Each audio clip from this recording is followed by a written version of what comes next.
जापानी भाषा विद्यालय गलत छनौट गर्दा 10 लाख येन र 1 वर्ष गुम्न सक्छ। यो स्कुल राम्रो छ भनेर कन्सल्टेन्सीले सिफारिस गरेको स्कुलमा आएर पछुतो मानिरहेको धेरै मानिसहरूलाई मैले देखेको छु। आज हामी जापान आएका नेपाली विद्यार्थीहरूले वास्तवमै गरेका 3वटा ठूलो गल्तीका बारे भन्न गइरहेको छौं। यो भिडियो हेरेपछि तपाईले पनि त्यही गल्ती दोहोर्याउनबाट बच्न सक्नुहुन्छ। सबभन्दा पहिले एउटा प्रश्न, तपाई जापानमा जापानीज भाषा स्कुल सकिएपछि कलेज जान चाहनुहुन्छ वा जापानको कम्पनीमा काम गर्न चाहनुहुन्छ? यसको उत्तरले तपाईले जापानको कुन जापानी भाषाको स्कुल रोज्नुपर्छ भन्ने कुरालाई पूर्ण रूपमा परिवर्तन गर्नेछ।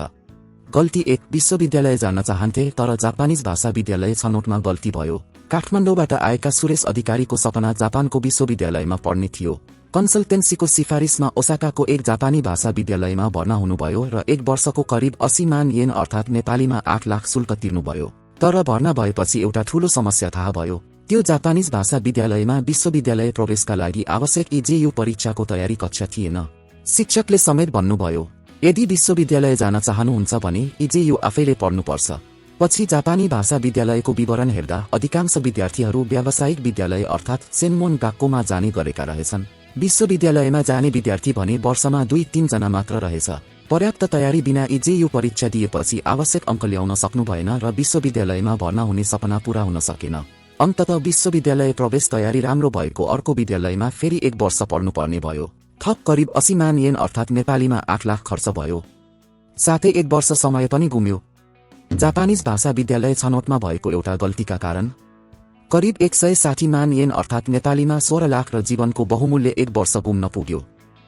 गल्ती 2, टोकियो रोजे तर महँगो जीवन खर्चले समस्या भयो।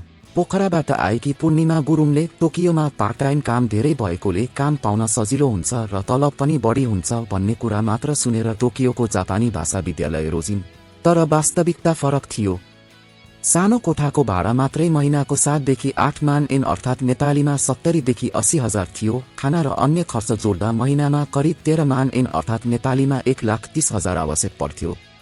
तर विद्यार्थी भिसामा हप्तामा 28 घण्टा मात्र काम गर्न पाइन्छ। प्रति घण्टा 1100 येनका दरले काम गर्दा महिनामा करिब 12 मान येन अर्थात् नेपालीमा 1,20,000 मात्र कमाई हुन्थ्यो। कमाईले खर्च धान्दैनथ्यो। हरेक महिना घाटा भइरहेको थियो। नेपालमा ऋण लिएर जापान आएको हुनाले नेपालबाट थप पैसा मगाउन पनि गाह्रो थियो। अन्ततः स्कुल जान कम गरी कामको समय बढाइन्। परिणामस्वरूप उपस्थिति दर अर्थात् हाजिरी 70% भन्दा तल झर्यो र भिसा नवीकरण अर्थात् रिन्यू हुन सकेन। अन्ततः 2 वर्षमै जापान छोडेर नेपाल फर्किनु पर्यो। गल्ती 3, वर्किङ भिजा गर्न चाहन्थे तर वर्किङ भिजाको सहयोग नभएको जापानी भाषा विद्यालयमा भर्ना भए। चितवनकी सुबिना खत्रीको लक्ष्य जापानमा राम्रो जागिर पाउनु थियो। कन्सल्टेन्सीले उनलाई भनेको थियो, यदि नेपालमा विश्वविद्यालयको डिग्री छ भने जापानी भाषा विद्यालय सकेपछि वर्किङ भिसामा परिवर्तन गर्न सकिन्छ। त्यही विश्वासमा उनी जापान आइन्। तर उनले भर्ना भएको जापानी भाषा विद्यालयमा सेन्मोन गाक्को व्यावसायिक विद्यालयमा भर्ना गराउने तयारी मात्र थियो। वर्किङ भिसाका लागि जागिर खोज्ने सहयोग, कम्पनी परिचय, लेख्ने तरिका वा अन्तर्वार्ता तयारी जस्ता कक्षाहरू थिएनन्। IT क्षेत्रमा काम गर्न गिजिनकोको प्राविधिक, मानविकी र अन्तर्राष्ट्रिय सेवा नामको वर्किङ भिसा आवश्यक पर्छ। त्यसका लागि आफैले कम्पनी खोजेर अर्थात् नाइटे प्राप्त गर्नुपर्छ। तर अन्ततः उनले कुनै कम्पनीबाट रोजगारको स्वीकृति प्राप्त गर्न सकिनन् र वर्किङ भिसामा परिवर्तन गर्न पनि सफल भइनन्। बाँकी विकल्पको रूपमा रहेको तोकुते गिनो भिसामा IT क्षेत्र समावेश नभएकाले उनले अन्ततः केयरगिभर अर्थात् खाइगोको काम गर्नु पर्यो। विश्वविद्यालयबाट स्नातक गरेकी भए पनि आफ्नो शैक्षिक योग्यता प्रयोग गर्ने अवसर पाउन सकिनन्। नेपालमा विश्वविद्यालयको पढाइ पूरा गरेकी थिइन् तर जापानमा आफ्नो शैक्षिक योग्यता अनुसारको रोजगारी प्राप्त गर्न सफल भइनन्। अहिलेसम्म पनि उनी भन्छिन्, यदि सुरुमै वर्किङ भिसाका लागि सहयोग गर्ने जापानी भाषा विद्यालय रोजेको भए मेरो भविष्य धेरै फरक हुन सक्थ्यो। अब यस्ता गल्ती गर्नबाट बच्नको लागि जापान आउनु अघि के कुरा बुझ्नुपर्छ? महत्त्वपूर्ण 3वटा कुरा। 1. विद्यालयको वेबसाइटमा विश्वविद्यालय तथा सेन्मोन गाक्कोमा प्रवेश गरेका विद्यार्थीहरूको रेकर्ड हेर्नुहोस्। विश्वविद्यालयमा कतिजना गए, सेन्मोन गाक्कोमा कतिजना गए, जापानी कम्पनीमा कतिजनाले जागिर पाए भन्ने स्पष्ट तथ्याङ्क छ कि छैन अवश्य जाँच गर्नुहोस्। तथ्याङ्क नदेखाउने विद्यालयप्रति सावधान।